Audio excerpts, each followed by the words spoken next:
So if you're really interested in taking really great pictures and getting professional quality results, you need to put this thing back in your pocket and get a real camera.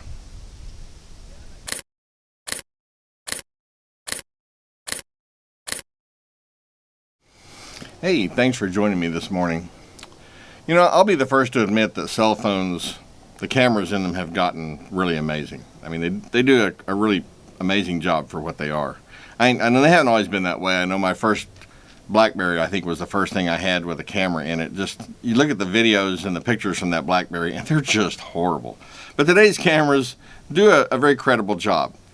But there are limitations to this, and I believe that if you're really interested in taking great pictures, getting professional quality results, you really need an interchangeable lens camera. Whether it's a digital camera or if you want to get into film photography, a film camera, again, interchangeable lenses, something that's actually dedicated to photography or to taking pictures. Now, the reasons I say this are many, but let me kind of phrase it this way. If you were an engineer or an architect and you had to do CAD drawings, could you do those on your cell phone? I'm sure you could probably do it, but would they be as good and would it be as easy and effective as compared to, say, a full-size computer or even a laptop? Probably not. You know, if you had Excel spreadsheets to work on, could you do that from your cell phone? Yeah, you could. But a computer, a laptop or a full-size desk computer with, larger monitors, it's going to be a lot easier. And I do that every day. I'm in Excel spreadsheets, and frankly, the bigger the monitor, the better. Could I do them on my cell phone? Yes, but I would hate it. It would take a lot more time, and the results would be probably not as good. So the same thing, I believe, is same thing is true of photography. You know, a camera has a lot of features that a cell phone just can't have, and largely due to this, the thickness of that phone. Now, this is actually in a case, so it's a little thicker with the case, but still, the limitations of the size of this phone are what create a lot of the problems for it as a camera. Number one is sensor size, and the thickness means your focal lenses have to be just terribly short focal length. And I know some cameras now have kind of a raised area where the camera is, so they're able to have a little bit more room to work with, but there's just significant limitations with a cell phone. So, in this video, I'm going to talk about 5 reasons why I think if you're really serious about photography, you need to put this bag in your pocket and get a camera. So, let's get started with those. If you stick around to the very end, I've got kind of a extra little thing I want to talk about, so I'd hope you'll stick around for that. But let's get started with the 5 reasons. My number 1 reason why I think you need an actual camera instead of a cell phone to get professional quality or high quality results starts with sensor size. The sensors, even in this micro 4/3 camera, are significantly larger than the sensor in a cell phone. And there's a lot of challenges with a small sensor, and they have to do with the focal length of the lenses that are used and the size of the pixels in terms of how that affects not only depth of field with a short focal length, but also the dynamic range of the sensor and a lot of other things. So, and I know there's that whole argument about, and I've even made it about, micro 4/3 is as good as full frame and whatever. But when you get down to the tiny sensors that are in cell phones, you've made a really giant leap. And if you do want to make that argument that full frame is better than micro 4/3, then you have to admit that even micro 4/3 is better, got to be better than the tiny little sensor in your cell phone. So that's my number 1 reason, sensor size, and the image quality that results from that tiny sensor versus a larger sensor. Reason number 2 that I think that you need an actual camera if you're interested in professional quality photography is the focal length of the lenses. Now, with a full frame camera, which this 35mm film camera would be, or even medium format or large format cameras, you're using much longer focal length lenses. The focal length of a cell phone, I mean, if you imagine the center of the lens to the to the sensor in a film camera is, you know, pretty good distance, like in this case, close to 50 millimeters. Inside your cell phone, it's a much shorter distance, maybe, you know, 2-3 millimeters. It's tiny. So the problem with that, the resultant problem with those extra short focal length lenses is ultimately going to be depth of field. If you want to have shallow depth of field so you can isolate your subject optically so that the background's out of focus, it's just really hard to do with the short focal length lenses that are in cell phones. Now I know some newer cell phones have multiple lenses and there's some longer focal lengths, and they can even through software they can isolate the backgrounds, and it looks pretty good, but it still looks different than the results you get from a longer focal length. Not including the fact that the longer focal length has benefits in terms of how it, especially when it comes to portraiture, in terms of how it renders a face. Short focal lengths tend to exaggerate features and cause some distortions that you don't get with a longer focal length. So that's my reason number 2. The longer focal length lenses that you get with a film camera or a digital camera versus a cell phone are just going to be significantly different. And it's the same reason that professional photographers often use medium format cameras for their work. Back in the film days, a lot of that not only had to do with the size of the film, but also the focal length of the lenses. The longer focal length gave them better results, especially when it comes to portraiture. So focal length of lenses is my second reason. Reason number 3, why I believe that you need a dedicated camera, either film or digital, if you're interested in high quality photography, is interchangeable lenses. Now, the supplementary lenses that you can get for a cell phone, largely, I mean, a lot of them, you see them on sale everywhere. They're pretty cheap quality.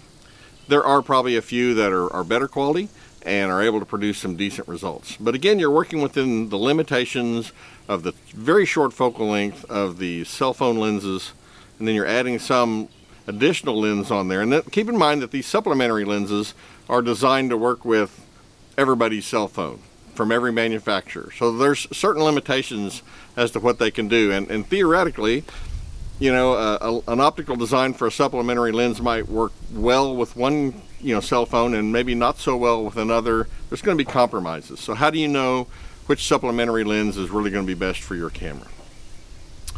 You know, lenses that are dedicated to your camera when you buy a regular camera are designed for that camera, and the optical designs are much better than what you get with supplementary lenses.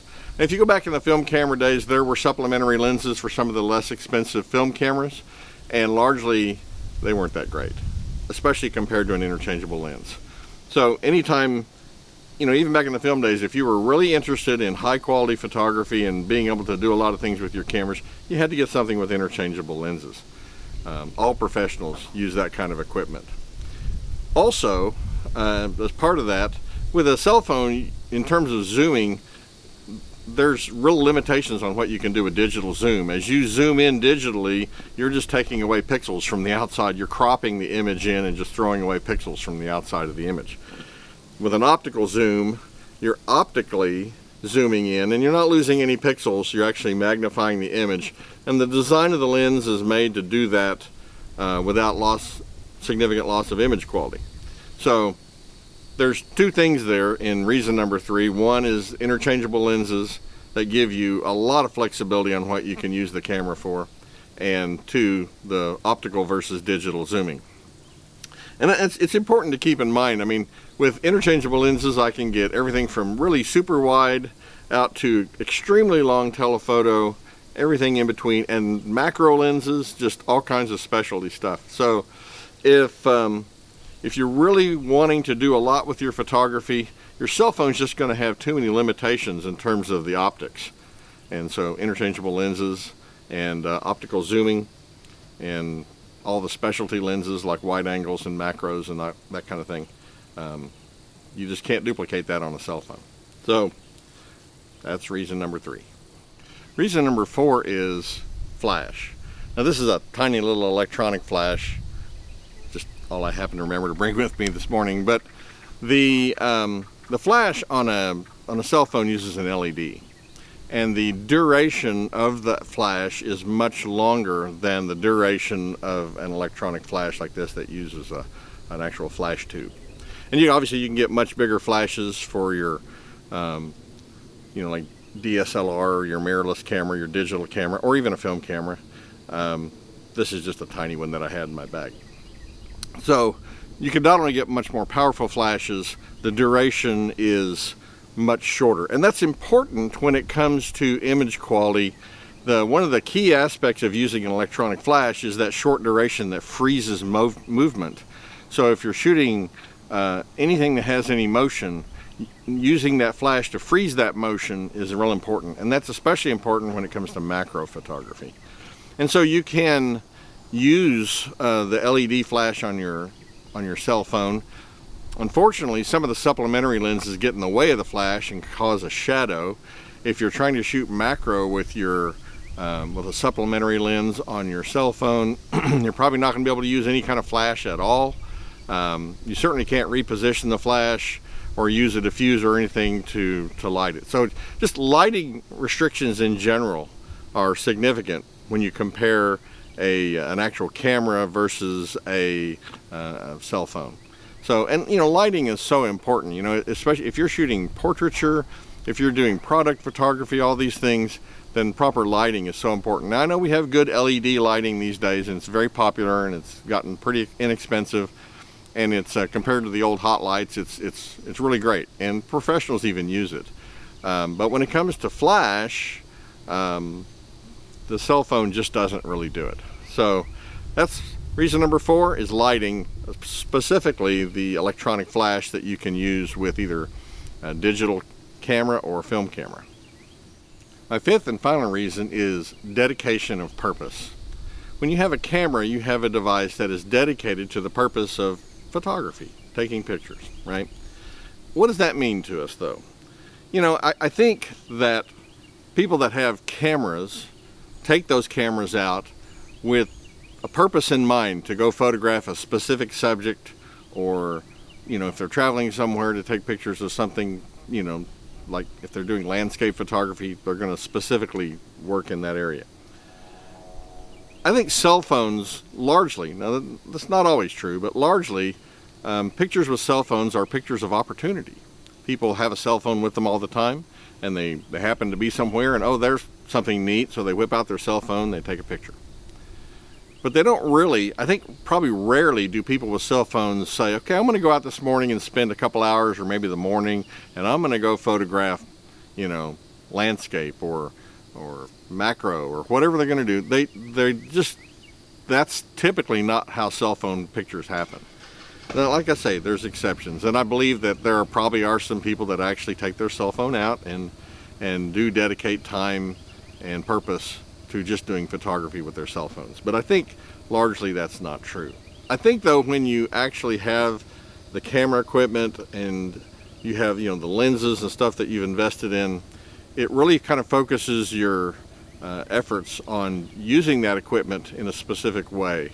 And often you buy the camera and the lenses that you have for specific reasons. Landscape photographers buy different lenses and cameras, say, than sports photographers or wildlife photographers, or whatever. So, the cell phone is kind of a jack of all trades, but master of none. If you'll use, I know I'm misusing that phrase a little bit, but the dedicated cameras are typically purchased with a purpose in mind, and they serve that purpose quite well. Where the cell phone, again, it's not a device that's dedicated to that one purpose, and consequently, we don't focus our purpose, our efforts on that one thing. Like I know when I carry a camera with me, even when I'm just carrying a camera because I like carrying a camera, having one with me, if I see something to photograph, I kind of kick into this photography mode where I start really thinking about the composition and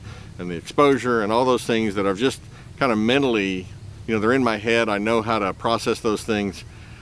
I don't know, when I pull out my cell phone, everything's kind of so automatic. I really, other than just kind of composing the shot and pressing the button, I don't really give the image that much thought. I mean, every now and then, if I'm having to use a cell phone for some specific purpose, I'll play around with the exposure or do something, but it's kind of rare. And I think largely I'm the exception to the rule when it comes to cell phone photography. I think the average person just points it and snaps and, you know, with their cell phone, and they don't really dedicate themselves to the quality of the image. So, and that's one of the reasons I say that, you know, if you're interested in going out and taking pictures and getting very high quality results or professional quality results, there really isn't any choice but to get a camera. So dedication of purpose, that's kind of maybe an odd one, but it's my fifth reason. Well, thanks for watching my 5 reasons why I think that it's better to use an actual camera instead of a cell phone if you're interested in photography. If you're thinking about switching from a cell phone to an actual camera, I hope that gave you something to think about. And will encourage you to go ahead and go down that path. As I mentioned, something a little extra I want to talk about real quickly, and that's the camera or photography business, the manufacturing business. Right now, the number of cameras selling is really dwindled.